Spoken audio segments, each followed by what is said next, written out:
Hey guys, it's JJ over at Audio Workstations. I'm hanging out in Studio A of our New York location. This is our 16-track room suitable for recording multiple people at once.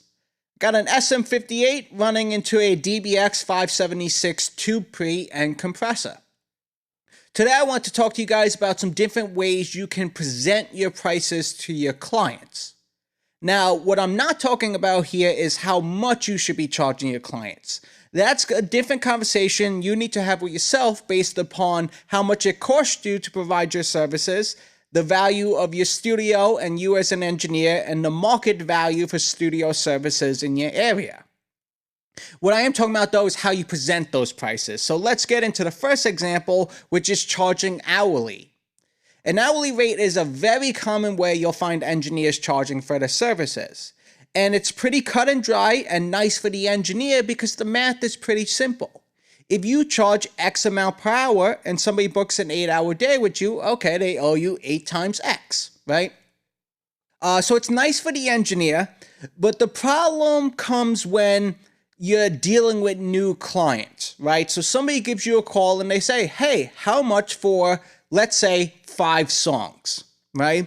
Well, you can't really give them an answer, right? Because you don't know how much it's going to cost them for 5 songs, right? Because you charge hourly and we don't know how many hours it's going to take to complete this project. So it can be frustrating and a little overwhelming for that potential client, right? Because, well, we don't know, right? There's not a number in my head to tell me how much this is going to cost me. So that will lead into our next example, which is the package deal, right? So you are giving set prices for particular songs, right? A song, a couple of songs, right? An entire record, whatever it may be. This is real nice for that potential client, right? Because when somebody calls you and says how much for 5 songs, you can give them a price. And they either like that price, they don't like that price, they want to negotiate the price, whatever. But they have that price in their head. They know this is what it would cost me to get this done with this particular person at this particular studio. The problem comes then with the engineer. Because again, when we were talking about hourly, we don't know how long it's going to take us to complete this project, right? So you may find yourself in a situation where you quoted that package deal price because you were saying to yourself, oh, it's probably going to take X amount of hours. But then you come to find that it's taking way longer, right? And there's a bunch of different factors that can come along with this. Maybe the musician isn't well rehearsed before coming into the studio. Maybe they didn't even finish writing their songs. Maybe they're getting very picky during the mixing process or the editing process, whatever it may be. And you weren't expecting all of this additional time. Or maybe you just didn't calculate time that well. So now you may find yourself in a situation where you're making less than you need to be making for your services because you're spending a lot more time on this particular project than you expected.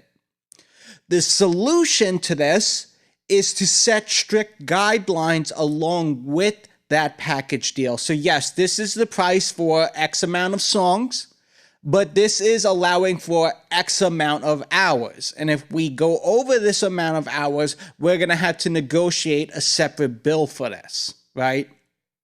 And I got one more example for you guys, which is kind of a middle ground of both examples, which is to give day rates, right? And what this refers to is you're kind of giving a package deal not on a project or a song, but you're giving a package deal for a day of studio time, right? So somebody calls you and says, how much for a song? Well, I can't tell you how much for a song, but I can tell you I can charge you this amount for an 8-hour day in the studio. Right? And maybe you discount that deal, maybe you don't, that's up to you, okay? That's kind of a nice middle ground. It still has that condo of that potential client doesn't exactly know how much it's going to cost them to complete the project, but at least it's a more simple number in their head, and it's also probably going to motivate them more. Okay, we know that we don't know exactly how much it's going to cost us to complete this project, but we do know what it's costing us to go into the studio for an entire day. And now we have to make sure that we go into the studio well rehearsed, the songs are all written, right? So we are making the most of this time and we can book as little of these day rates as possible. So just want to throw a couple of examples at you guys. If you have any examples of what you've been doing with your clients, I'd love to hear them below in the comments. Let me know what you guys think. Let me know your opinion, and we'll see you next time. Hope this helps.